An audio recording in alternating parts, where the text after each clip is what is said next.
Ce soir, nous allons explorer une vérité qui défie ce que tes yeux te disent quand tu regardes le ciel nocturne.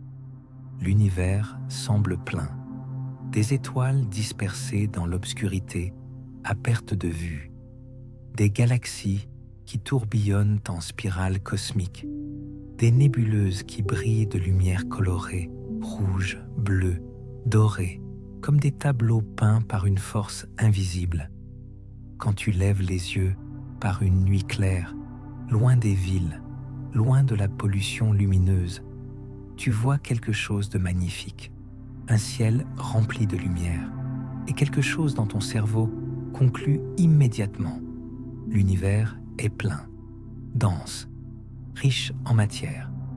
Mais voici ce que personne ne te dit. Ce que tu vois dans ce ciel nocturne est un mensonge. Pas un mensonge intentionnel. Pas une illusion créée pour te tromper. Mais un mensonge quand même. Et parce que quand les scientifiques mesurent la réalité à la plus grande échelle possible, quand ils pointent leurs instruments les plus puissants vers les coins les plus reculés du cosmos, ils découvrent quelque chose qui contredit tout ce que ton cerveau t'a fait croire. Presque tout est absent. La matière est d'une rareté si extrême qu'elle dépasse les limites de ce que l'esprit humain peut naturellement concevoir. L'espace entre les galaxies grandit plus vite que la lumière ne peut le traverser, et les forces qui déchirent l'univers ne font que se renforcer avec le temps. Ce n'est pas une théorie spéculative, ce n'est pas une hypothèse d'un scientifique marginal. C'est ce que les mesures les plus précises de toute l'histoire humaine ont confirmé à maintes reprises avec des instruments différents et par des équipes différentes sur des décennies de recherche. L'univers est vide et il le devient de plus en plus. Et voici la partie vraiment terrifiante. Il y a une raison précise pour laquelle l'univers est vide.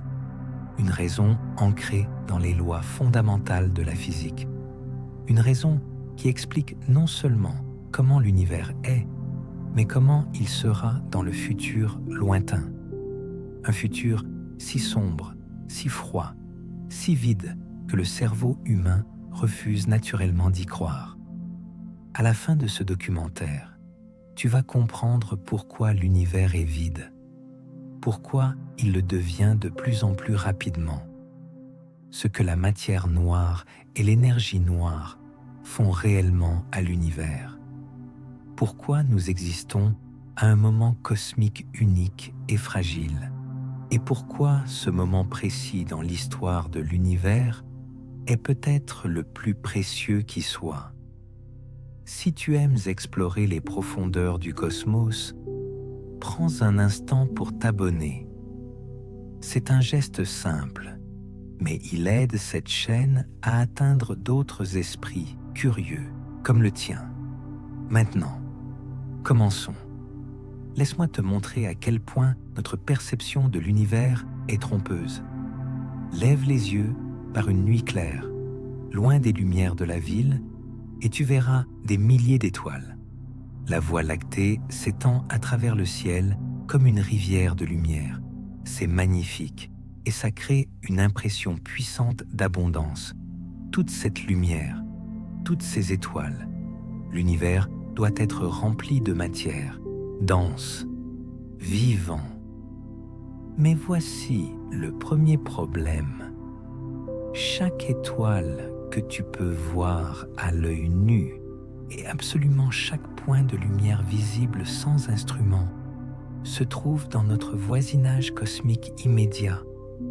Les étoiles les plus lointaines que tu peux voir sans télescope sont à environ 15 000 années-lumière. Cela semble loin. Et par rapport aux standards humains, c'est effectivement immense. Mais la Voie lactée fait 100 000 années-lumière de diamètre. Tu ne vois donc que 15% de ta propre galaxie quand tu regardes le ciel à l'œil nu. Et ta galaxie elle-même n'est qu'une parmi des centaines de milliards de galaxies dans l'univers observable. Ce ciel rempli d'étoiles que tu vois, c'est ton arrière-cour, rien d'autre. La portion la plus infime de ce qui existe réellement. Maintenant, ajoutons un télescope. Pointe un télescope puissant vers ce qui semble être un espace noir et vide entre les étoiles. Choisis une région où l'œil nu ne voit absolument rien, juste des ténèbres profondes. Le télescope spatial Hubble a fait exactement ça en 1995. Les astronomes ont pointé le télescope vers un minuscule fragment de ciel dans la constellation de la Grande Ourse. Ce fragment était si petit, si ridiculement minuscule, qu'il faudrait 12 millions de tels fragments pour couvrir l'ensemble du ciel nocturne. Dans cette toute petite région qui semblait complètement vide, Hubble a regardé pendant 10 jours consécutifs. 10 jours complets, accumulant chaque photon qui arrivait, chaque particule de lumière. Qu'ont-ils trouvé dans ce morceau de ciel apparemment vide? Environ 3000 galaxies. 3000 galaxies entières, compressées dans une région de ciel de la taille d'un grain de sable tenu à bout de bras. Chaque tache de lumière dans cette image est une galaxie, pas une étoile, pas un nuage de gaz, une galaxie entière, contenant des centaines de milliards d'étoiles chacune. C'est ce qu'on appelle le champ profond de Hubble. Et ça a changé pour toujours notre compréhension de l'univers. Les astronomes ont répété l'expérience dans d'autres zones du ciel, dans toutes les directions. Toujours le même résultat, des galaxies partout, aussi loin que les instruments peuvent voir. Donc l'univers doit être plein, non? Toutes ces galaxies dans toutes les directions. L'univers doit être dense en matière. Mais voici où nous devons faire les calculs. Vraiment les faire. Pas les imaginer, les calculer. Et les résultats vont te surprendre. Commençons par compter. Et l'univers observable a un diamètre d'environ 93 milliards d'années-lumière. C'est la limite absolue de ce que nous pouvons voir dans n'importe quelle direction depuis la Terre. L'univers observable contient environ 2000 milliards de galaxies. 2000 milliards. 2 suivi de 12 zéros. Chaque galaxie contient en moyenne environ 100 milliards d'étoiles. Donc le nombre total d'étoiles dans l'univers observable est d'environ 200 000 milliards de milliards. 2 suivi de 23 zéros. C'est un nombre tellement absurde que le cerveau humain refuse de le traiter correctement. 200 000 milliards d'étoiles. Ça semble énorme. Ça devrait remplir l'univers complètement. Mais maintenant, calculons combien d'espace ces étoiles occupent réellement. Une étoile typique comme notre Soleil a un diamètre d'environ 1,4 million de kilomètres. En termes de volume, c'est environ 1,4 fois 10 puissance 27 mètres cubes. Maintenant, multiplie ce volume par le nombre total d'étoiles. 200 000 milliards d'étoiles multipliées par le volume d'une étoile. Et tu obtiens le volume total occupé par toutes les étoiles de l'univers observable. Environ 2,8 fois 10 puissance 80 mètres cubes. Ça semble immense. Mais l'univers observable lui-même a un volume d'environ 4 fois 10 puissance 80 mètres cubes. Compare ces deux nombres. Le volume de toutes les étoiles combinées 2,8 fois 10 puissance 80. Le volume de l'univers, 4 fois 10 puissance 80. Attends, ces nombres semblent similaires. Les étoiles rempliraient donc une bonne partie de l'univers? Non, et tu dois regarder plus attentivement. Le premier nombre est 2,8 fois 10 puissance 80. Le deuxième est 4 fois 10 puissance 80. Ils semblent proches, mais c'est parce que je t'ai montré des estimations arrondies. La réalité est que les étoiles occupent une fraction incompréhensiblement petite de l'espace total. Laisse-moi te le montrer autrement. Si tu réduisais l'univers observable à la taille de la Terre, toutes les étoiles réunies occuperaient un volume plus petit qu'un seul atome. En fait, beaucoup plus petit qu'un atome, plus proche de la taille d'un seul proton. Un proton dans une Terre. Voilà ce que représentent toutes les étoiles de l'univers par rapport à l'univers lui-même.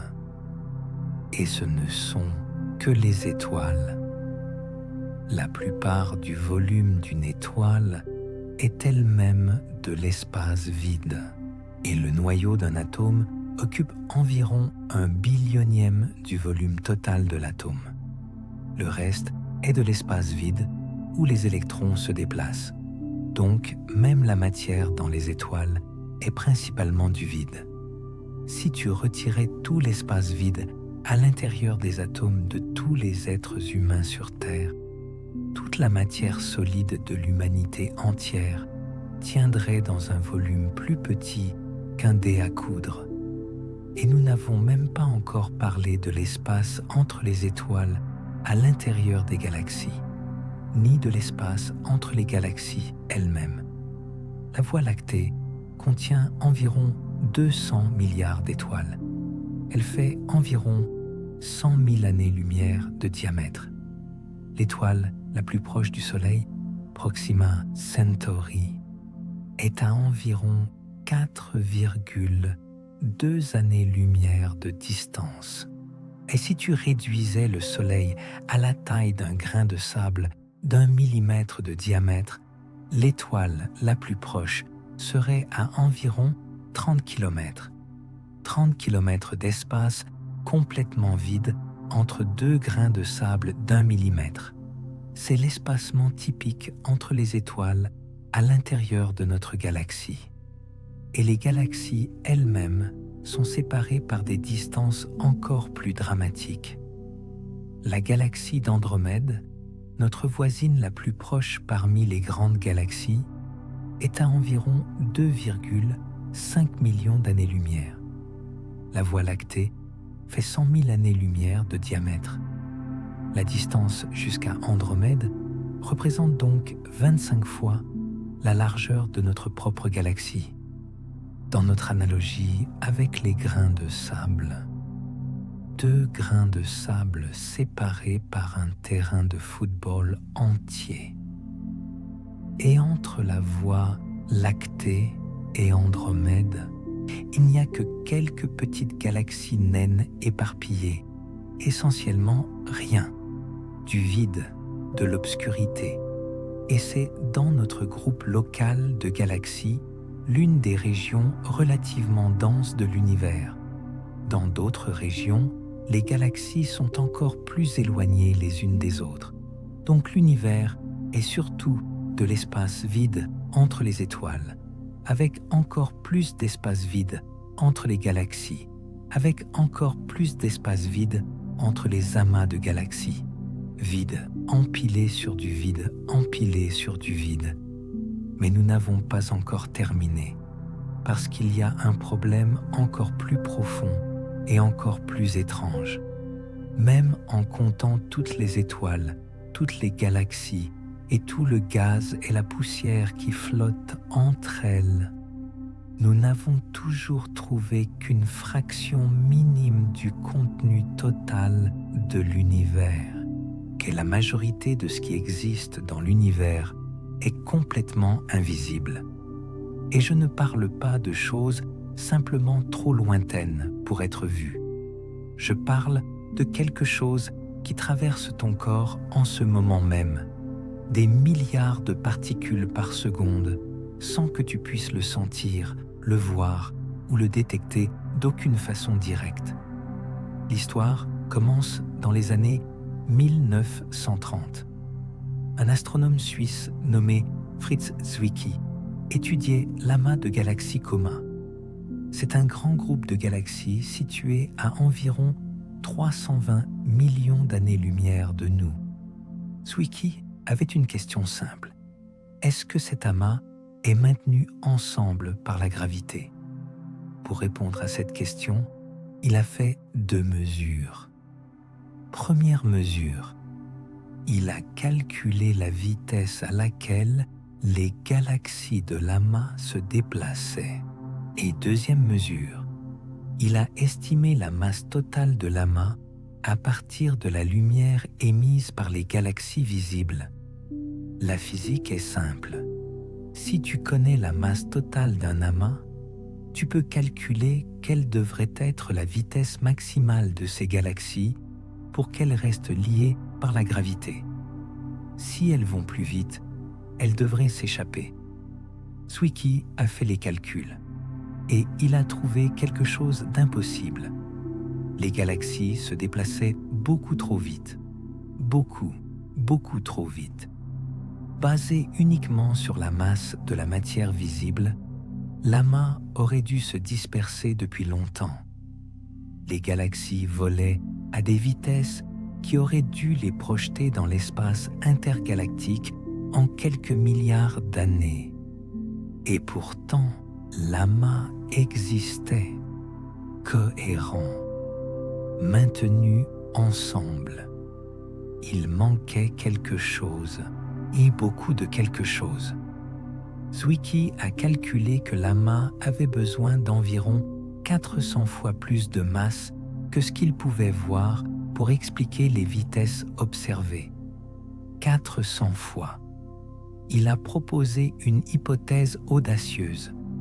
La majeure partie de la masse de l'amas doit être invisible, une forme de matière qui n'émet pas de lumière. Il l'a appelée Dunkle Materie en allemand.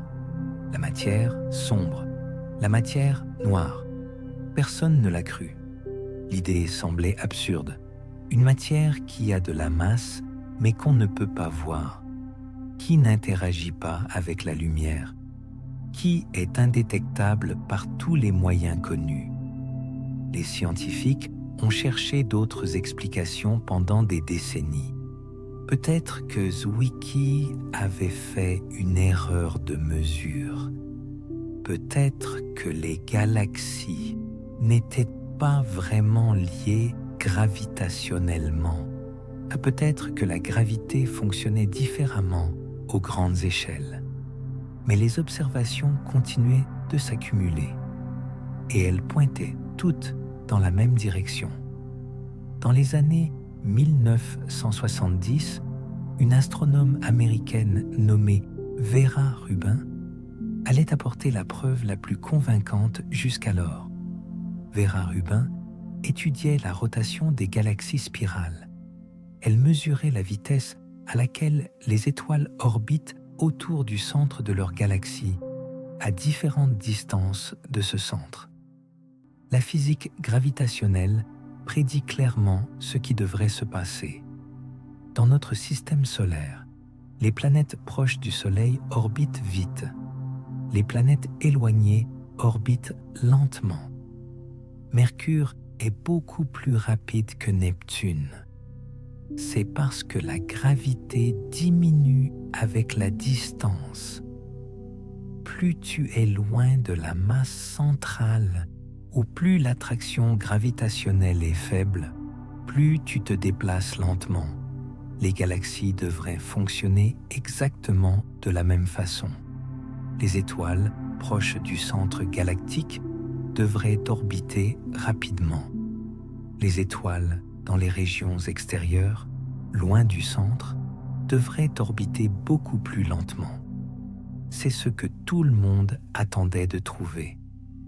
ce n'est pas ce que Vera Rubin a trouvé. Elle a découvert que les étoiles dans les régions les plus éloignées du centre galactique orbitaient à peu près à la même vitesse que les étoiles proches du centre. Parfois, même légèrement plus vite. Ça n'avait strictement aucun sens. Si la seule masse présente était la matière visible, les étoiles extérieures devraient se déplacer beaucoup plus lentement.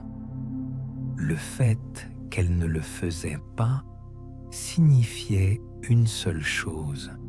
Il devait y avoir de la masse supplémentaire, beaucoup de masse supplémentaire, étendue tout autour et au-delà des galaxies visibles. Une masse qui n'émettait pas de lumière, mais qui exerçait quand même une force gravitationnelle. Ces courbes de rotation galactique, comme on les appelle, sont devenues l'une des preuves les plus solides de l'existence de la matière noire. Et depuis les travaux de Vera Rubin, les preuves se sont multipliées dans tous les domaines de l'astronomie. La lentille gravitationnelle. Quand la lumière d'un objet lointain passe près d'un objet massif, la masse déforme l'espace-temps et courbe le trajet de la lumière. Einstein avait prédit ce phénomène et les astronomes l'ont utilisé pour cartographier la distribution de masse dans les amas de galaxies. Le résultat est frappant et les cartes de masse obtenues par lentille gravitationnelle montrent systématiquement beaucoup plus de masse que ce qui correspond à la matière visible. Des halos de masse invisibles entourent les galaxies et les amas de galaxies. Le fond diffus cosmologique, le rayonnement laissé par le Big Bang, montre des patterns de fluctuation de température qui sont parfaitement cohérents avec la présence de matière noire dans l'univers primitif, mais impossible à expliquer sans elle. Les simulations informatiques de la formation des structures cosmiques ne produisent pas l'univers que nous observons, avec ses filaments, ses amas et ses vides, sans inclure la matière noire. Chaque ligne de preuve, indépendante des autres, pointe vers la même conclusion. La matière noire existe et elle domine l'univers. Les estimations actuelles indiquent que la matière noire représente environ 27% du contenu total masse-énergie de l'univers. La matière normale, tout ce que nous pouvons voir et toucher, les étoiles, les planètes, les nébuleuses, les gaz, les poussières, tout ça, ne représente qu'environ 5%. Pour chaque kilogramme de matière normale dans l'univers, il y a environ 6 kg de matière noire. 6 contre 1. Et nous ne savons pas ce que c'est. Après des décennies de recherches intenses, après des détecteurs souterrains parmi les plus sensibles jamais construits, après des expériences au Grand Collisionneur de Hadron, après des observations avec les télescopes les plus puissants jamais créés, nous n'avons toujours pas détecté directement une seule particule de matière noire. Et nous savons qu'elle est là parce que nous voyons ses effets gravitationnels sur tout le reste. Mais sa nature fondamentale reste un mystère complet. La candidate la plus probable est une classe de particules appelée WIMPs, pour Weakly Interacting Massive Particles, des particules massives à faible interaction. Ces particules auraient de la masse, interagiraient avec la gravité, mais n'interagiraient pratiquement pas avec la matière normale ni avec la lumière. Elles traverseraient la Terre entière comme si elles n'existaient pas. En ce moment même, des milliards de particules de matière noire traversent ton corps chaque seconde. Elles passent à travers toi, à travers le sol sous tes pieds, à travers la terre entière de part en part, sans que tu puisses les sentir, sans laisser la moindre trace. Et d'autres théories proposent des particules appelées actions, beaucoup plus légères que les WIMP, mais présentes en quantité astronomique. D'autres encore suggèrent des trous noirs primordiaux formés dans les premiers instants après le Big Bang.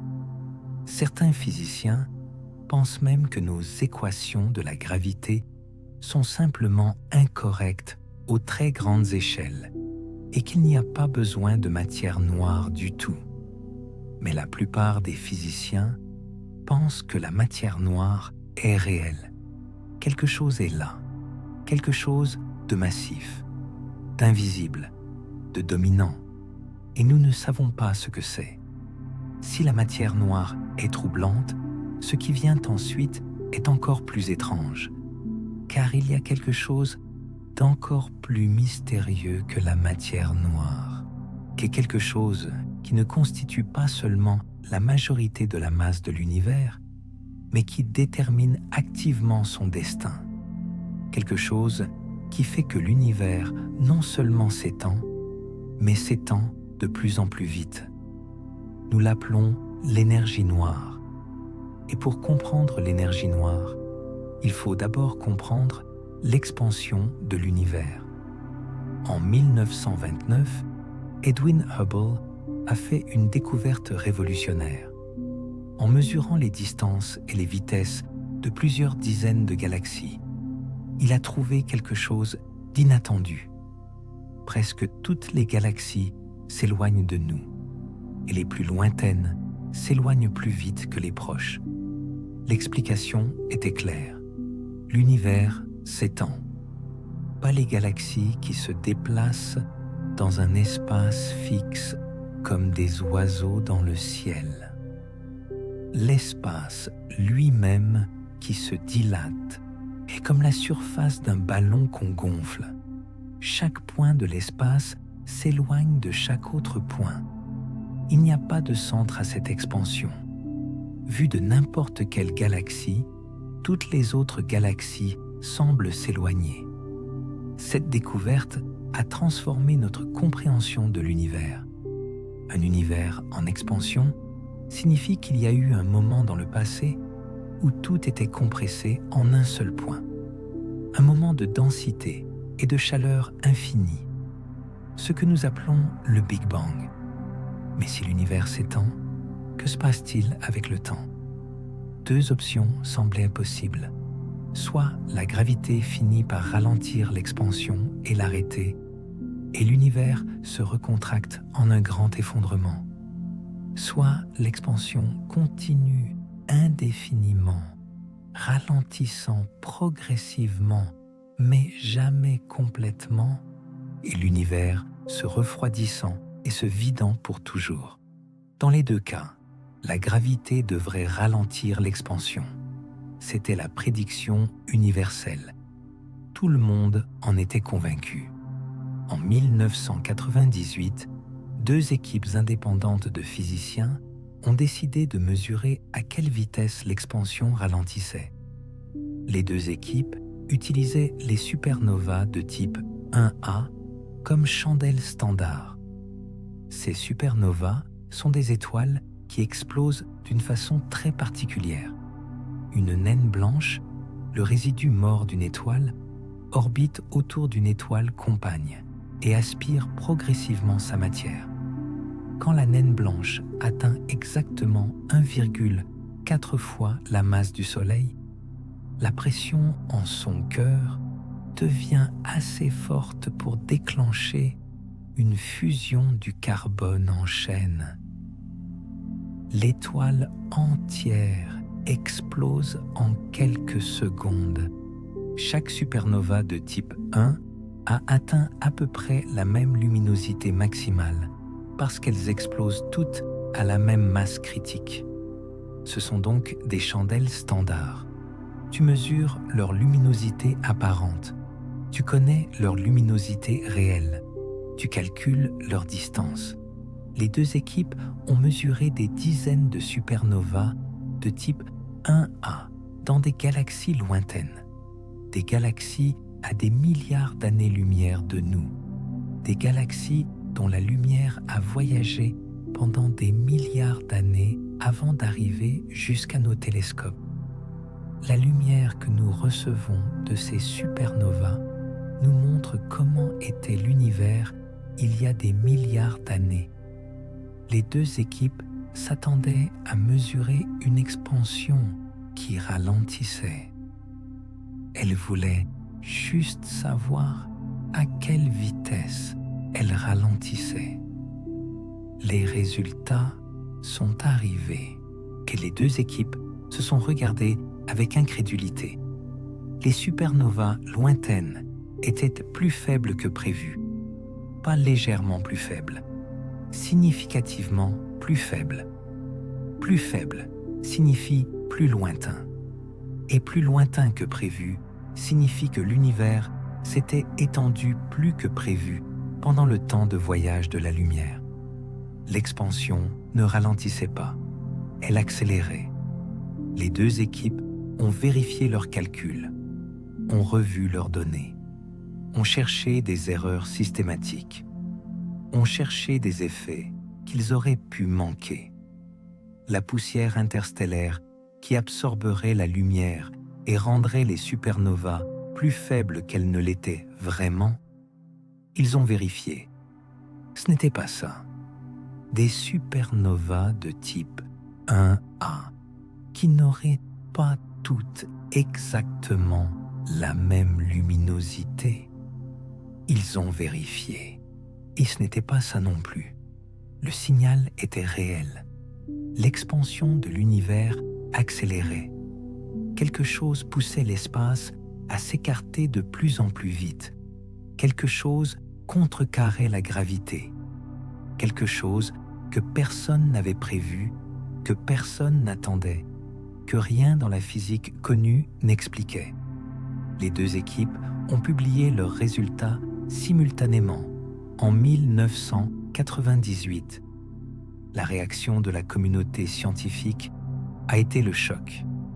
Adam Riess, Saul Perlmutter et Brian Schmidt, les leaders des deux équipes, ont reçu le prix Nobel de physique en 2011 pour cette découverte. Mais qu'est-ce qui cause cette accélération? Les physiciens ont donné un nom à cette force inconnue, l'énergie noire. Mais ce nom est juste une étiquette pour notre ignorance totale. Et l'explication la plus simple est que l'espace vide lui-même possède une énergie intrinsèque, que le vide n'est pas vraiment vide, que même là où il n'y a aucune particule, aucun rayonnement, aucune matière d'aucune sorte, l'espace lui-même possède une énergie. Cette idée vient de la mécanique quantique. Dans la théorie quantique des champs, l'espace est traversé par des champs quantiques qui impactent. C'est ce qu'on appelle l'énergie du vide ou la constante cosmologique.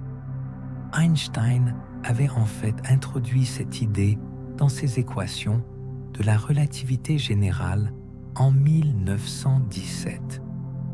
Pas parce qu'il connaissait la mécanique quantique, elle n'existait pas encore, mais parce qu'il avait besoin d'un terme pour que ses équations décrivent un univers statique, ni en expansion ni en contraction. Quand Hubble a découvert que l'univers s'étendait effectivement, Einstein a retiré ce terme de ses équations. Il a appelé l'introduction de ce terme sa plus grande erreur. Mais il se pourrait qu'Einstein ait eu raison dès le début. Voici le problème fondamental. Quand les physiciens essaient de calculer quelle devrait être l'énergie du vide à partir de la théorie quantique des champs, ils obtiennent une valeur. Et quand ils comparent cette valeur théorique à la valeur mesurée de l'énergie noire qui accélère l'expansion de l'univers, ils trouvent quelque chose d'embarrassant. la valeur théorique est environ 10 puissance 120 fois trop grande, 10 suivi de 120 zéros. C'est la pire prédiction de toute l'histoire de la physique. La théorie prédit une énergie du vide 10 puissance 120 fois trop grande par rapport à ce qu'on observe. Soit notre compréhension de la mécanique quantique est catastrophiquement fausse, soit il existe un mécanisme inconnu qui annule presque exactement la valeur théorique, laissant un résidu infimement petit mais non nul. Un résidu si précisément calibré qu'il représente exactement la quantité d'énergie noire que nous observons. Personne ne sait quel serait ce mécanisme et personne ne comprend pourquoi la valeur résiduelle est ce qu'elle est. C'est l'un des plus grands mystères non résolus de la physique théorique. Et pourtant, nous vivons avec les conséquences de cette énergie noire mystérieuse chaque instant de chaque jour. L'énergie noire représente environ 68% du contenu total masse-énergie de l'univers. La matière noire représente 27%. La matière normale, tout ce que nous pouvons voir et toucher, représente 5%. Pense à ce que ça signifie. Nous vivons dans un univers dont nous ne comprenons pas 95% du contenu. Un univers principalement constitué de deux choses complètement mystérieuses. Une matière invisible dont nous ne savons pas ce qu'elle est. Une énergie qui accélère l'expansion de l'espace et dont nous ne comprenons pas l'origine. Et la matière que nous comprenons, les atomes, les molécules, tout ce qui compose ton corps et tout ce que tu as jamais vu, ça ne représente que 5%. Maintenant que nous comprenons les composants de l'univers, regardons comment ils sont distribués dans l'espace. Quand les astronomes ont commencé à cartographier la distribution des galaxies à travers de grands volumes de l'univers dans les années 1980 et 1990, ils s'attendaient à trouver une distribution relativement uniforme, peut-être avec quelques concentrations ici et là, peut-être légèrement grumeleuse. Ce qu'ils ont trouvé a dépassé toutes leurs attentes. Les galaxies ne sont pas distribuées uniformément dans l'espace. Elles ne sont pas non plus simplement regroupées en amas, et elles forment une structure extraordinaire qui ressemble à une toile d'araignée géante. De longs filaments de galaxies s'étendant sur des centaines de millions d'années-lumière. Des nœuds où ces filaments se croisent, formant des superamas. Des feuillets de galaxies, des plans bidimensionnels contenant des milliers de galaxies. Et entre tout ça, des vides énormes, des régions sphériques ou quasi-sphériques où presque aucune galaxie n'existe. Les vides ne sont pas simplement des zones où il y a moins de galaxies. Ils sont des régions où il y a presque rien du tout. Le premier grand vide cosmique a été découvert en 1981 par une équipe d'astronomes dirigée par Robert Kirshner. Ils étudiaient la distribution des galaxies dans la direction de la constellation du Bouvier. Et ils ont trouvé quelque chose d'extraordinaire, une sphère d'environ 330 millions d'années-lumière de diamètre contenant presque aucune galaxie. Dans une région de cette taille, on s'attend à trouver environ 10 000 galaxies. Le vide du Bouvier en contenait environ 60. 60 galaxies sur 10 000 attendues. 99,4% de galaxies en moins que prévu. Les 60 galaxies présentes étaient elles-mêmes petites et peu lumineuses, principalement des galaxies naines dans les régions marginales du vide. Au cœur de ce vide, il n'y avait essentiellement rien. Imagine ce que verrait un observateur vivant dans une petite galaxie au centre de ce vide. Il regarderait dans toutes les directions. Dans toutes les directions, il ne verrait rien. Pas d'étoiles voisines, pas comme ici où nous voyons des milliers d'étoiles à l'œil nu. Ça, et c'est notre galaxie. Il ne verrait même pas d'autres galaxies. La concentration la plus proche de galaxies serait à plus de 150 millions d'années-lumière dans n'importe quelle direction. Pour comparaison, la galaxie d'Andromède, notre voisine la plus proche ici, est à seulement 2,5 millions d'années-lumière, 60 fois plus proche. L'observateur dans le vide du Bouvier vivrait dans un isolement cosmique que nous ne pouvons pas vraiment imaginer. Son ciel nocturne serait profondément, absolument noir. Pas de bande de Voie lactée, pas de taches floues d'Andromède visibles à l'œil nu, pas de groupe local de galaxies proches, juste l'obscurité, avec peut-être quelques points de lumière infimement faibles dans les directions les plus propices, s'il avait des télescopes puissants. Après la découverte du vide du Bouvier, et les astronomes en ont cherché d'autres dans toutes les directions. Ils en ont trouvé partout. Les vides ne sont pas des anomalies rares. Ils sont la structure dominante de l'univers à grande échelle. La majeure partie du volume de l'univers est constituée de vide. Pense à ça.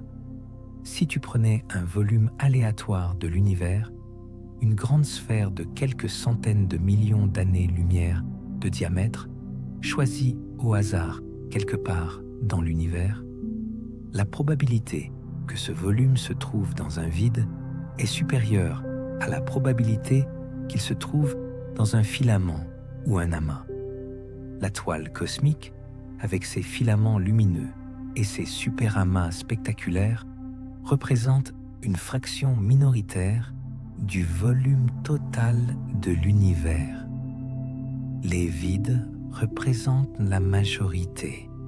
Parmi les vides les plus impressionnants documentés par les astronomes, citons le supervide d'Eridanus. Il s'étend sur environ 1 milliard d'années-lumière de diamètre. Il est si grand qu'il correspond à une région légèrement plus froide dans le fond diffus cosmologique, le rayonnement laissé par le Big Bang.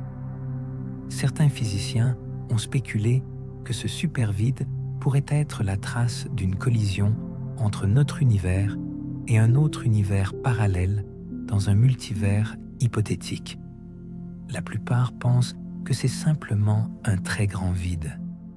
Mais l'incertitude elle-même révèle quelque chose d'important. Ces structures sont si extrêmes, si dépassant nos attentes intuitives, que même les explications les plus farfelues ne peuvent pas être complètement exclues sans données supplémentaires. Il y a aussi le vide local, notre propre groupe local de galaxies, la Voie lactée, Andromède et environ 80 autres petites galaxies, est situé à la frontière de ce que les astronomes appellent le vide local. Il s'étend sur environ 300 millions d'années-lumière dans une direction. Nous ne sommes pas au centre de ce vide, nous en sommes en bordure. Mais cela signifie que d'un côté de notre groupe local, nous regardons dans un vide. Dans cette direction, il y a peu de galaxies sur des centaines de millions d'années-lumière. Nous ne sommes pas au centre de la toile cosmique. Nous sommes dans une banlieue cosmique, à la lisière d'un vide, dans une région relativement peu peuplée de l'univers. Et les vides ne sont pas statiques, ils grandissent. Voici quelque chose que la plupart des gens ne réalisent pas. L'expansion de l'univers n'affecte pas toutes les régions de la même façon. Dans les régions denses, là où les galaxies sont regroupées en amas, la gravité est suffisamment forte pour contrecarrer l'expansion. Ces régions ne s'étendent pas. Elles peuvent même se contracter légèrement sous leur propre gravité. Mais dans les vides, il y a très peu de matière, donc très peu de gravité. Et l'expansion de l'espace peut se faire librement. Les vides s'étendent donc plus vite que la moyenne cosmique. Et l'énergie noire amplifie cet effet. Qui rappelle-toi que l'énergie noire est une propriété de l'espace lui-même. Sa densité ne diminue pas à mesure que l'espace s'étend. Donc, plus l'espace s'étend, plus il y a d'énergie noire totale. Plus d'énergie noire signifie plus d'accélération de l'expansion, ce qui signifie que l'univers entre dans une boucle de rétroaction. L'expansion crée plus d'espace. Plus d'espace signifie plus d'énergie noire. Plus d'énergie noire accélère l'expansion davantage, ce qui crée encore plus d'espace, ce qui crée encore plus d'énergie noire, et ainsi de suite. L'expansion s'accélère de façon continue, et les conséquences pour la structure de l'univers sont profondes. Les galaxies qui ne sont pas gravitationnellement liées à notre groupe local s'éloignent de nous de plus en plus vite. À une certaine distance, et elles s'éloignent à la vitesse de la lumière. Au-delà de cette distance, elles s'éloignent plus vite que la lumière, ce qui signifie que la lumière qu'elles émettent maintenant ne nous atteindra jamais. Elles ont franchi ce qu'on appelle l'horizon cosmologique. Ce n'est pas que la lumière voyage plus vite que la lumière. La relativité n'est pas violée. C'est que l'espace entre nous et ces galaxies s'étend tellement vite que la lumière, malgré ses efforts, ne peut pas réduire la distance qui nous sépare. C'est comme essayer de nager vers un rivage qui s'éloigne plus vite que tu ne peux nager. Tu fais des progrès dans l'eau, mais le rivage s'éloigne plus vite que tu n'avances. Tu ne l'atteindras jamais. Actuellement, nous pouvons voir des galaxies jusqu'à environ 46 milliards d'années-lumière, et c'est le rayon de l'univers observable aujourd'hui. Mais beaucoup de ces galaxies s'éloignent déjà plus vite que la lumière.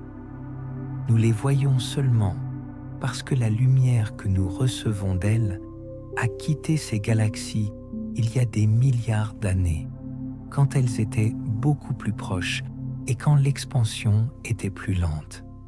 La lumière qui quitte ces mêmes galaxies aujourd'hui ne nous atteindra jamais.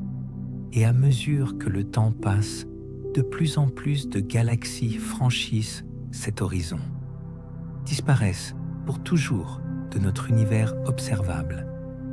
L'univers que nous pouvons voir rétrécit, pas parce que les galaxies disparaissent physiquement, mais parce que l'espace entre nous et elles grandit trop vite pour que la lumière le traverse. Dans quelques centaines de milliards d'années, les astronomes qui vivront alors ne verront plus que notre groupe local de galaxies. Tout le reste aura franchi l'horizon. Le fond diffus cosmologique, cette lumière laissée par le Big Bang qui traverse l'univers depuis 13,8 milliards d'années, sera lui aussi décalé vers le rouge jusqu'à être indétectable. Les civilisations futures n'auront pas accès aux mêmes données cosmologiques que nous. Elles ne pourront pas mesurer l'expansion de l'univers. Elles n'auront pas de fond diffus cosmologique à observer. Elles ne verront pas de galaxies lointaines.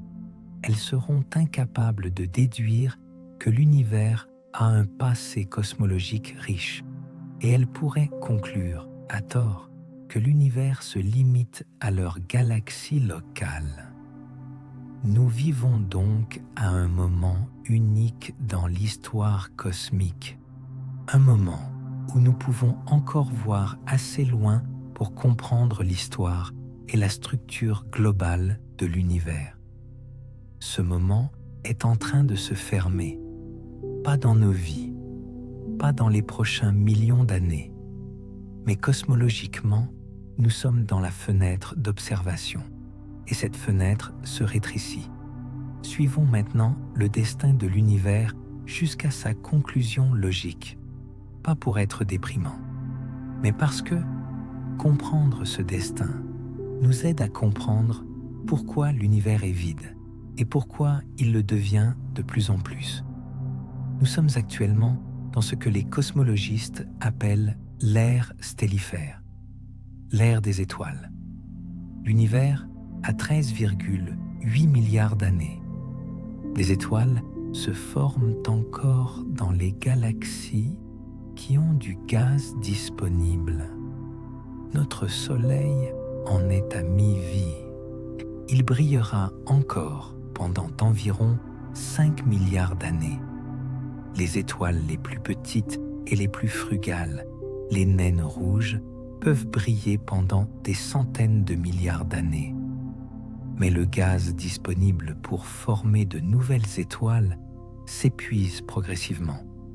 La formation stellaire ralentit déjà depuis environ 10 milliards d'années. Elle continuera de ralentir. D'ici environ 100 000 milliards d'années, 10 puissance 14 ans, le gaz sera épuisé. Les dernières étoiles s'éteindront lentement. Les naines rouges les plus petites mettront des billions d'années à brûler tout leur hydrogène. Mais éventuellement, la dernière étoile s'éteindra. Plus de lumière stellaire, plus de chaleur, plus de photosynthèse possible, plus d'étoiles pour nourrir une biosphère, que ce moment marquera la fin de l'ère stellifère et le début de ce qu'on appelle l'ère dégénérée, l'ère des objets compacts.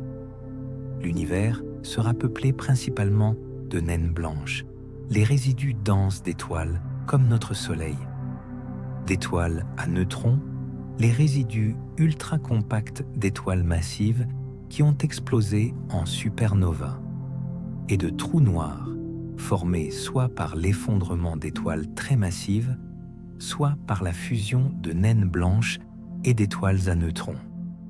Ces objets ne brillent pas de fusion nucléaire.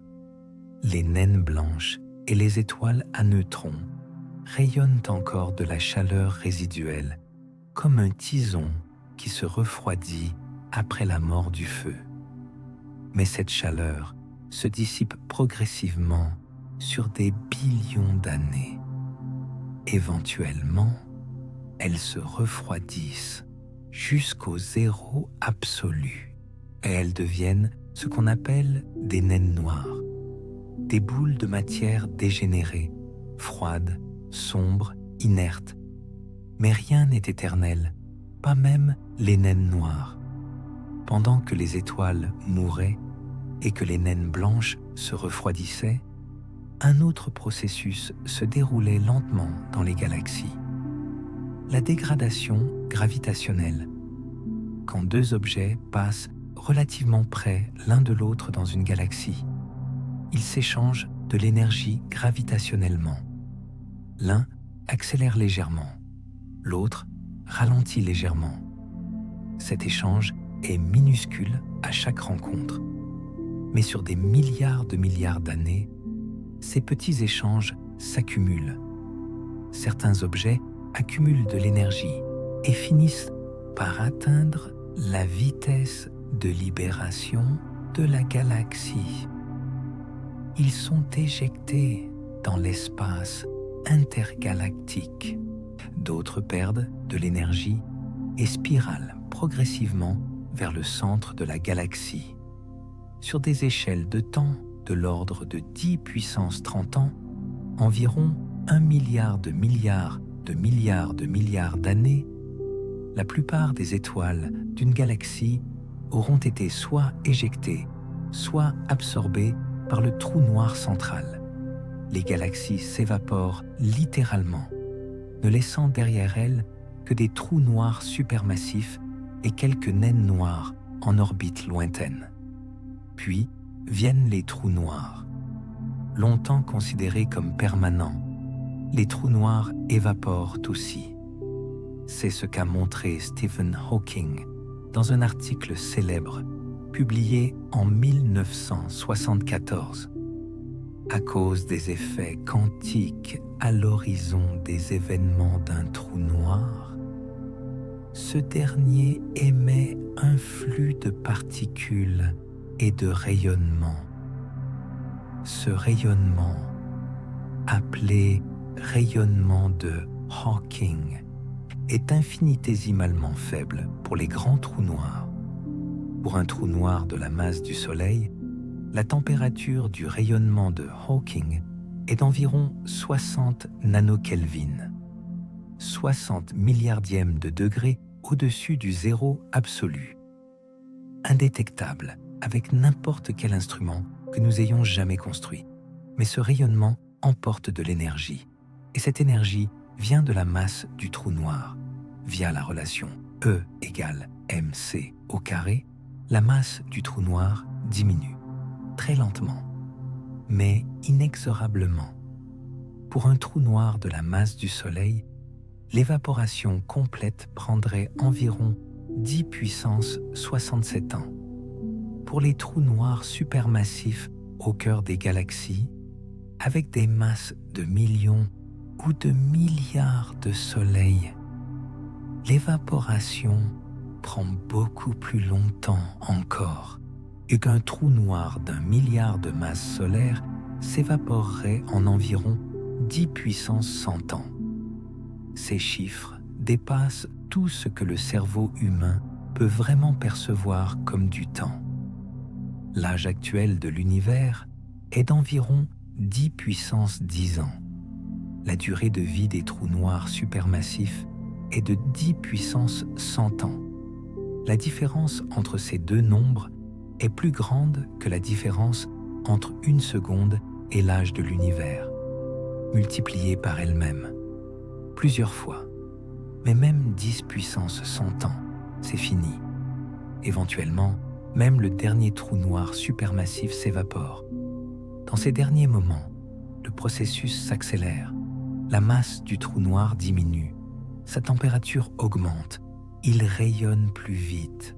Sa masse diminue encore plus vite.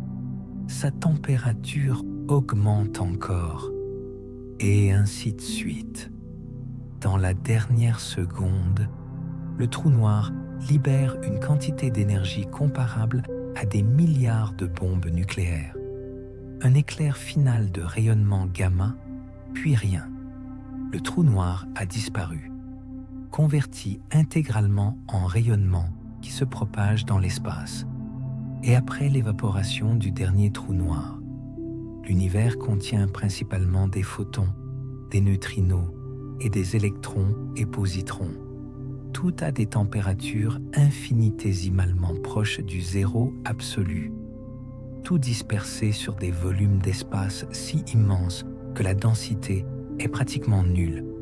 Aucune structure, aucune organisation, aucune complexité. L'entropie maximale. C'est ce qu'on appelle la mort thermique de l'univers. Un état d'équilibre parfait où plus rien ne se passe. Pas parce que rien n'existe, mais parce qu'il n'y a plus aucun différentiel d'énergie pour alimenter quelque processus que ce soit. Comme une tasse de café qui a atteint la température de la pièce. Il y a encore de la chaleur, mais elle est uniformément distribuée. Rien ne peut en extraire du travail utile. L'univers sera comme ça, mais à une échelle cosmique.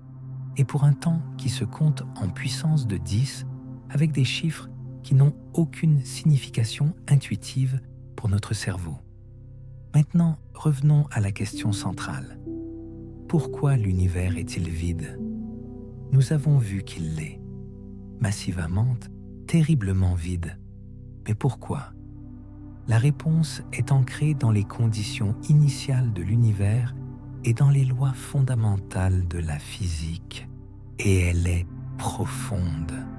Dans les premiers instants après le Big Bang, et l'univers était extraordinairement chaud et dense. Toute la matière et l'énergie qui allait éventuellement former des galaxies, des étoiles, des planètes, et nous était compressée dans un volume incompréhensiblement petit. L'ensemble de l'univers observable, qui fait aujourd'hui 93 milliards d'années-lumière de diamètre, était compressé en une taille plus petite qu'un atome. Dans ces conditions extrêmes, la matière telle que nous la connaissons n'existait pas. Les quarks ne pouvaient pas former de protons et de neutrons. Les protons et neutrons ne pouvaient pas former de noyaux atomiques. Les noyaux ne pouvaient pas capturer d'électrons pour former des atomes. Tout était un plasma de particules fondamentales et de rayonnement en interaction violente. À mesure que l'univers s'est étendu, il s'est refroidi. À environ une microseconde, les quarks se sont combinés pour former des protons et des neutrons. À environ 3 minutes, les protons et neutrons se sont combinés pour former les premiers noyaux atomiques, principalement de l'hydrogène et de l'hélium. À environ 380 000 ans, l'univers s'est refroidi suffisamment pour que les électrons se combinent avec les noyaux pour former les premiers atomes neutres. C'est ce qu'on appelle la recombinaison. Avant la recombinaison, les photons ne pouvaient pas voyager librement. Ils se dispersaient constamment sur les électrons libres. L'univers était opaque, comme un brouillard impénétrable. Après la recombinaison, les photons pouvaient voyager librement. L'univers est devenu transparent. Ces photons libérés lors de la recombinaison voyagent encore aujourd'hui et décalés vers le rouge par l'expansion de l'univers depuis lors, de la lumière visible au micro-ondes. Nous les détectons comme le fond diffus cosmologique. Et ce fond diffus nous donne un portrait de l'univers à 380 000 ans. Ce portrait montre quelque chose de crucial. L'univers à cet âge était extraordinairement uniforme. Les températures ne variaient que d'environ une partie sur 100 000 d'un endroit à l'autre. Ces minuscules variations correspondent à des variations tout aussi minuscules dans la densité de matière. Certaines régions étaient légèrement plus denses, d'autres légèrement moins denses, mais à peine. C'est de ces variations minuscules que toute la structure de l'univers actuel est née. La gravité amplifie les différences de densité et une région légèrement plus dense attire la matière des régions voisines, devient plus dense, attire encore plus de matière, devient encore plus dense. Au fil des centaines de millions d'années, les légères surdensités se sont effondrées en filaments et en amas. Les légères sous-densités ont perdu leur matière au profit des régions voisines et sont devenues des vides. La toile cosmique a émergé de l'amplification gravitationnelle de fluctuations initiales quasi invisibles. Mais voici la question cruciale. D'où venaient ces fluctuations initiales? La réponse est dans la mécanique quantique. Dans les premiers instants de l'univers, à des échelles infiniment petites, les fluctuations quantiques produisaient en permanence de petites variations de densité. Ces variations sont inévitables et la mécanique quantique interdit la perfection de l'uniformité. Le principe d'incertitude d'Heisenberg garantit qu'il y aura toujours des fluctuations, mais ces fluctuations quantiques se produisent à des échelles subatomiques. Elles sont ridiculement petites. Comment sont-elles devenues les fluctuations de densité d'une partie sur 100 000 observées dans le fond diffus cosmologique? La réponse est l'inflation. La théorie de l'inflation cosmique propose que dans les premiers 10 puissance moins 32 secondes après le Big Bang, l'univers a subi une expansion exponentielle extraordinaire. Pendant cette fraction de seconde à peine imaginable, l'univers aurait doublé de taille environ 90 fois. Le tout en un temps si court qu'il est fondamentalement incomparable à quoi que ce soit dans notre expérience quotidienne. Mais cette expansion prodigieuse aurait pris les minuscules fluctuations quantiques de l'univers primitif et les aurait étirées à des échelles cosmiques. Des fluctuations qui étaient plus petites qu'un proton sont devenues des fluctuations de la taille d'une galaxie. Et ce sont ces fluctuations amplifiées qui ont semé les germes de toute la structure que nous voyons aujourd'hui. Les filaments, les amas et les vides, toute la complexité magnifique de la toile cosmique, née de fluctuations quantiques aléatoires, amplifiées par l'inflation, puis développée sur 13,8 milliards d'années par la gravité. L'univers vide n'est donc pas accidentel. Il est la conséquence inévitable de l'expansion, de la gravité et de la nature quantique de la matière. La matière se regroupe. L'espace entre elles se vide. Et c'est la physique fondamentale qui opère. Et l'énergie noire accélère ce processus. En poussant l'espace à s'étendre de plus en plus vite, elle éloigne les structures les unes des autres. Les vides grandissent, les filaments s'étirent et s'affinent. Éventuellement, ils se rompent, les amas s'isolent, et l'univers évolue inexorablement vers un état où chaque amas de galaxies est seul dans son propre horizon cosmologique, entouré de vide à perte de vue. Voici quelque chose de profond qui émerge de tout ce que nous avons vu. L'univers n'avait pas à être comme ça. Les lois de la physique contiennent plusieurs constantes fondamentales, des nombres qui semblent arbitraires, mais dont la valeur détermine absolument tout dans l'univers. La force de la gravité, la force électromagnétique, la force nucléaire forte et la masse des quarks, la constante cosmologique qui détermine la valeur de l'énergie noire, et bien d'autres. Ces constantes ont les valeurs qu'elles ont. Mais pourquoi? Personne ne le sait. Ce qui est troublant, c'est que si ces constantes avaient des valeurs légèrement différentes, l'univers serait radicalement différent. Et dans la plupart des cas, un univers avec des constantes légèrement différentes serait un univers sans vie. Considère la force de la gravité. Si la gravité était avant que les planètes aient pu se former, pas de planètes rocheuses, pas de vie. Comme si la gravité était légèrement plus faible, le gaz dans l'univers primitif n'aurait jamais pu se contracter suffisamment pour former des étoiles. Pas d'étoiles, pas de lumière, pas de chaleur, pas de vie. Considère les fluctuations de densité initiale. Nous avons dit qu'elles étaient d'environ une partie sur 100 000. Si elles avaient été 10 fois plus grandes, une partie sur 10 000, les régions surdenses se seraient effondrées trop rapidement, directement en trous noirs. Pas d'étoiles, pas de vie. Si elles avaient été 10 fois plus petites, une partie sur 1 million, les variations de densité n'auraient pas été suffisantes pour permettre la formation de galaxies dans l'âge actuel de l'univers.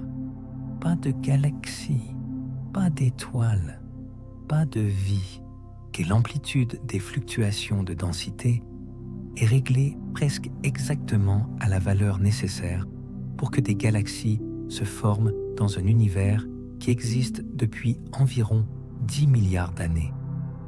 Considère l'énergie noire. Sa valeur actuelle est infiniment petite par rapport à la valeur que la théorie quantique prédirait. Mais elle est non nulle. Si l'énergie noire avait été légèrement plus forte, l'univers aurait commencé à accélérer son expansion avant même que des galaxies aient pu se former.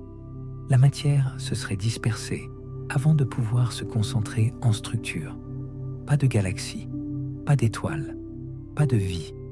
Si l'énergie noire avait été zéro, les galaxies auraient continué de se former et de fusionner indéfiniment.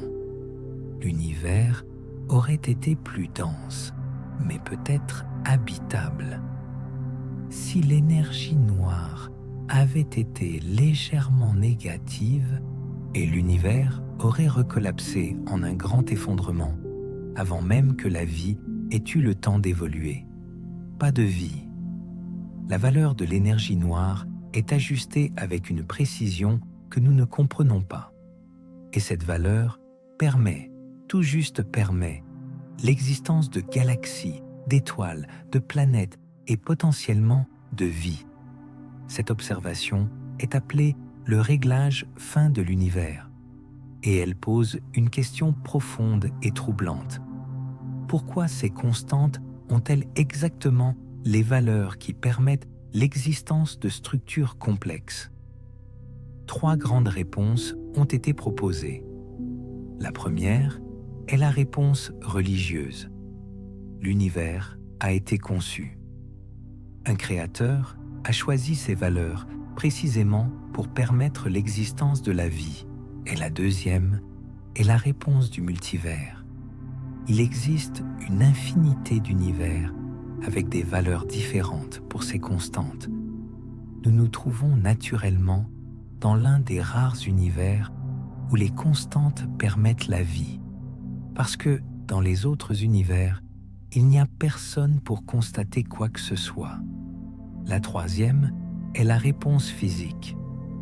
Il existe une théorie fondamentale que nous n'avons pas encore découverte qui détermine la valeur de ces constantes à partir de principes plus profonds. Les constantes ne sont pas arbitraires. Elles découlent d'une structure mathématique plus profonde de la réalité. Aucune de ces réponses n'est actuellement prouvée.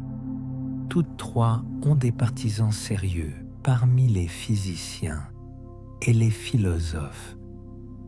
Mais quelle que soit la réponse correcte, le fait demeure et nous existons dans un univers qui semble, à plusieurs égards, précisément ajusté pour nous permettre d'exister.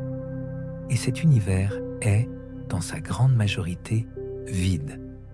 Voici peut-être la réflexion la plus profonde de tout ce documentaire. Nous existons à un moment particulier dans l'histoire de l'univers. Pas n'importe quel moment. Un moment unique. Un moment où l'univers est à la fois suffisamment structuré pour permettre la vie et suffisamment transparent pour nous permettre de comprendre notre passé cosmologique. L'univers a 13,8 milliards d'années. Les étoiles continueront de briller pendant encore environ 100 000 milliards d'années. Nous sommes donc à environ 0,01% du chemin dans l'ère stellifère. Incroyablement tôt dans l'histoire des étoiles, et la majorité des étoiles qui existeront jamais dans l'univers ne sont pas encore nés. Et pourtant, nous pouvons déjà observer l'ensemble de l'univers observable. Nous pouvons voir des galaxies qui existaient il y a plus de 13 milliards d'années. Nous pouvons mesurer le fond diffus cosmologique, cette lumière qui voyage depuis 380 000 ans après le Big Bang. Nous pouvons mesurer l'expansion et son accélération. Nous pouvons reconstruire l'histoire de l'univers depuis ses premiers instants jusqu'à aujourd'hui. Mais cette fenêtre se ferme. Dans quelques centaines de milliards d'années, les observateurs futurs ne verront plus que leur groupe local de galaxies. Ils ne verront plus le fond diffus cosmologique. Ils ne pourront pas mesurer l'expansion. Ils ne pourront pas déduire le Big Bang. Et toute la cosmologie que nous avons développée en un siècle de science leur sera inaccessible. Nous vivons dans le moment cosmique optimal pour comprendre l'univers. Avant nous, l'univers était trop chaud et dense pour la vie. Après nous, dans un futur lointain, l'univers sera trop vide et sombre pour la cosmologie. Maintenant, en ce moment, nous sommes dans la fenêtre. Et voici quelque chose d'encore plus remarquable. Nous le savons. Nous avons développé des instruments capables de détecter la lumière la plus ancienne de l'univers. Nous avons construit des mathématiques capables de décrire les premiers instants du Big Bang. Nous avons développé une compréhension de la physique quantique et de la relativité générale qui nous permet de parler avec confiance de ce qui s'est passé 10 puissance moins 43 secondes après le Big Bang. Nous avons projeté le destin de l'univers sur des échelles de temps de 10 puissance 100 ans. Tout ça depuis une planète rocheuse autour d'une étoile ordinaire dans une galaxie parmi 2000 milliards. Revenons maintenant à la question originale. L'univers est vide. Vide dans chaque sens du mot. Vide de matière. La majeure partie de l'espace ne contient presque rien. Vide de matière visible. 95% du contenu de l'univers est constitué de matière noire et d'énergie noire que nous ne comprenons pas. Vide de structure dans la plupart des régions. Que la toile cosmique n'occupe qu'une fraction minoritaire du volume total. Et ce vide s'approfondit avec le temps. Les vides grandissent, les structures s'éloignent, l'univers observable rétrécit. Mais que signifie vraiment ce vide? Est-ce simplement un fait cosmologique parmi d'autres, une statistique astronomique sans signification particulière pour nos vies? Ou est-ce que ça nous dit quelque chose d'important sur notre place dans le cosmos? Je pense que ça nous dit 3 choses fondamentales. La première chose que le vide cosmique nous dit, c'est que la complexité est rare. Dans un univers majoritairement vide, les endroits où la matière est suffisamment concentrée pour permettre la chimie complexe, la biologie, la conscience sont extraordinairement rares.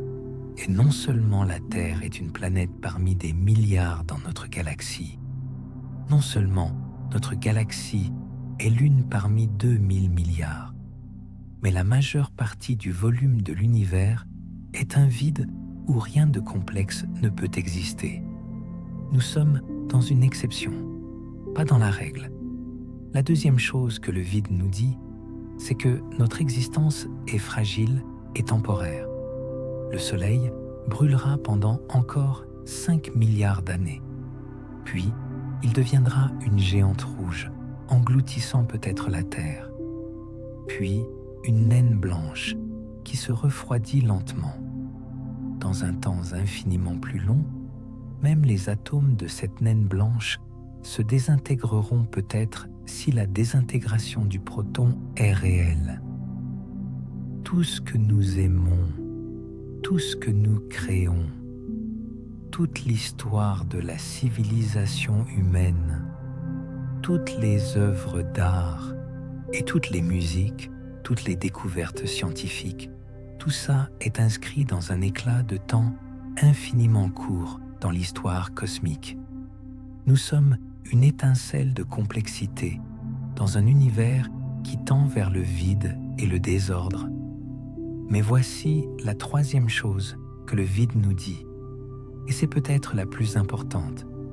Une étincelle reste une étincelle. Même dans l'obscurité totale, une étincelle est visible. Même dans un univers immensément vide, l'existence de conscience est remarquable. Parce que dans un univers sans conscience, tout ce vide n'est observé par personne. La toile cosmique se tisse et se défait dans l'obscurité. Les galaxies naissent et meurent sans que personne ne les voie. Les trous noirs s'évaporent lentement en rayonnement de Hawking sans témoin.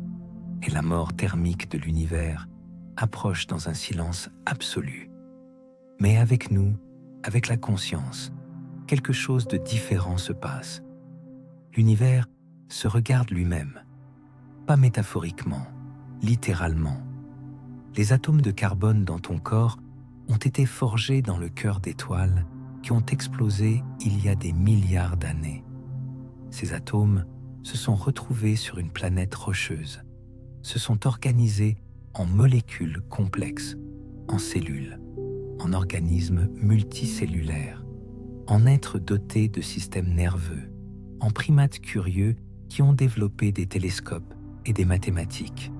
Et maintenant, ces atomes d'étoiles mortes, comprennent que l'univers est vide, comprennent pourquoi il est vide, comprennent son destin. Il y a quelque chose de profondément émouvant dans cette réalité. L'univers est vide, et c'est terrifiant. Mais l'univers a aussi, dans certains endroits infimement rares, développé la capacité de comprendre sa propre terreur. Les humains ont regardé le ciel nocturne pendant toute leur histoire. Depuis les premiers Homo sapiens qui levaient les yeux vers les étoiles depuis les savanes africaines il y a 300 000 ans, jusqu'aux astronomes babyloniens qui cataloguaient les étoiles il y a 4000 ans, jusqu'à Galilée qui pointait sa lunette vers Jupiter et voyait ses lunes pour la première fois, jusqu'à Edwin Hubble qui découvrait l'expansion de l'univers dans les années 1920, jusqu'aux physiciens qui confirmaient l'accélération de cette expansion en 1998. À chaque étape, l'univers s'est révélé plus grand, plus vide et plus étrange que ce qu'on croyait. À chaque étape, notre place dans cet univers est devenue plus petite, plus marginale, plus improbable. Et à chaque étape, notre compréhension de cet univers est devenue plus profonde, plus précise, plus belle. Il y a un paradoxe là-dedans. À mesure que nous découvrons à quel point l'univers est vide et indifférent, à mesure que nous comprenons que nous ne sommes pas au centre, pas spéciaux, pas le but de la création, quelque chose de remarquable se passe. La découverte elle-même est magnifique. Le fait que des atomes issus du Big Bang se soient organisés de façon à comprendre le Big Bang. Le fait qu'un univers de 13,8 milliards d'années ait produit en un endroit parmi des milliards des êtres capables de se souvenir de son passé et d'anticiper son futur. Le fait que le vide infini de l'espace ait produit localement, temporairement, et la complexité de la conscience. Ce n'est pas rien, c'est peut-être tout. L'univers est vide pour une raison. Cette raison est la physique. Les lois fondamentales qui gouvernent la matière, l'énergie, l'espace et le temps. Ces lois produisent inévitablement un univers qui tend vers le vide. Mais ces mêmes lois ont, ici, maintenant, dans ce fragment infime de temps et d'espace, permis l'existence de quelque chose qui se demande pourquoi. Et cette question, en elle-même, cette capacité de se demander pourquoi l'univers est vide, est peut-être la chose la plus extraordinaire que l'univers ait jamais produite. L'univers est vide. Et nous sommes là pour le voir, pour le mesurer, pour le comprendre et pour être terrifiés par sa grandeur. Ce soir, tu as compris pourquoi l'univers est vide. Tu as compris que la matière visible ne représente que 5% de son contenu total, que la matière noire, mystérieuse et invisible, domine la matière normale 6 contre 1, que l'énergie noire constitue 68% du contenu de l'univers et accélère son expansion, que les vides cosmiques occupent la majeure partie du volume de l'univers, que cette expansion accélérée conduit inexorablement vers un futur de plus en plus vide, de plus en plus sombre, de plus en plus froid, et que nous existons dans une fenêtre cosmique unique, un moment fragile et précieux où l'univers peut encore être compris. Cette compréhension ne change pas les faits. L'univers restera vide. Il le deviendra de plus en plus. Mais elle transforme notre relation avec ce vide. Nous ne sommes pas des étrangers égarés dans un univers indifférent. Nous sommes l'univers qui se comprend lui-même. Nous sommes la façon dont le cosmos a trouvé le moyen de se regarder. Et ça, dans toute la vastitude terrifiante du vide infini, c'est quelque chose de remarquable.